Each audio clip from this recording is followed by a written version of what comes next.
Além do conceito de ação social, uma segunda contribuição de Max Weber para a sociologia é a noção de ideal tipo, que em alguns lugares também pode aparecer com o nome de tipo ideal. Bom, ao usar aqui essa palavra ideal, a gente já tem que pensar numa oposição entre essa noção e a ideia de realidade. É muito importante que vocês entendam que o ideal tipo de Weber, ele não é a realidade, mas de alguma forma ele ajuda a compreender a realidade. E por quê? Porque o ideal tipo, na realidade, ele é um modelo, ele é uma abstração, ele é um conceito. Embora ele possa nunca se manifestar plenamente na realidade, ele funciona como um parâmetro de comparação. E a gente muitas vezes consegue compreender melhor a realidade tendo na cabeça essa noção de ideal tipo. Quer ver? Vamos trabalhar com um exemplo. Todo mundo aqui já ouviu falar, conhece, enfim, a distinção que se faz entre comunismo e capitalismo. Bom, basta a gente pensar em toda a Guerra Fria do século XX para a gente notar como esses dois modos de produção, como essas duas formas de enxergar o mundo e de organizar um Estado e uma nação, eles são diferentes. Bom, a gente pode dizer que é possível estudar, então, esses conceitos com base na noção de ideal tipo do Weber. Por quê? Porque, idealmente, a gente pode dizer que uma característica do comunismo é justamente o quê? O comunismo, ele busca, digamos assim, uma igualdade social entre os trabalhadores. Então, a justiça social é um dos princípios do comunismo.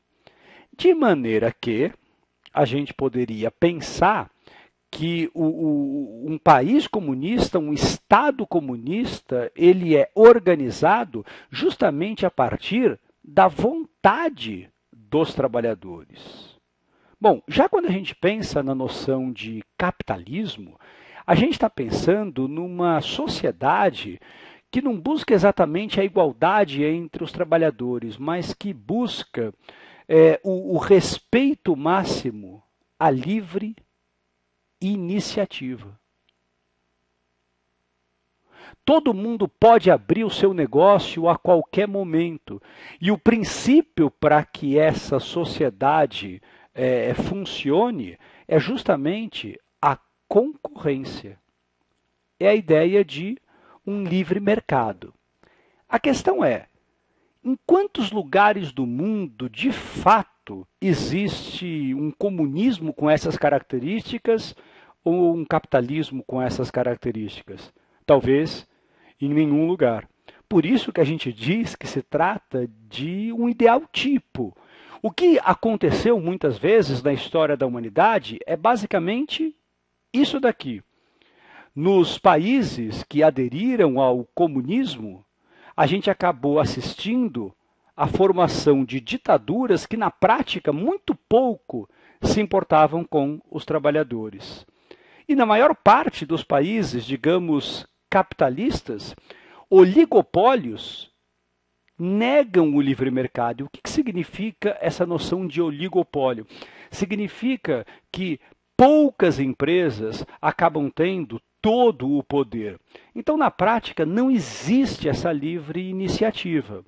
Agora, isso não significa que esse ideal tipo do comunismo e do capitalismo não tenha importância. Mas é a partir desses ideais tipos que a gente consegue o quê?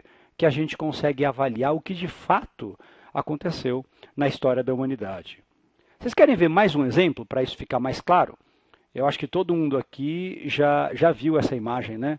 Estamos falando do atentado terrorista de 11 de setembro, que derrubou as Torres Gêmeas em Nova York. Sem dúvida alguma, uma das imagens mais impactantes de todo o século XXI.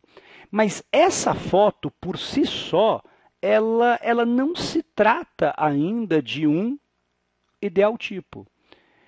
Trata-se, sim, de uma manifestação isolada, específica de uma atitude terrorista.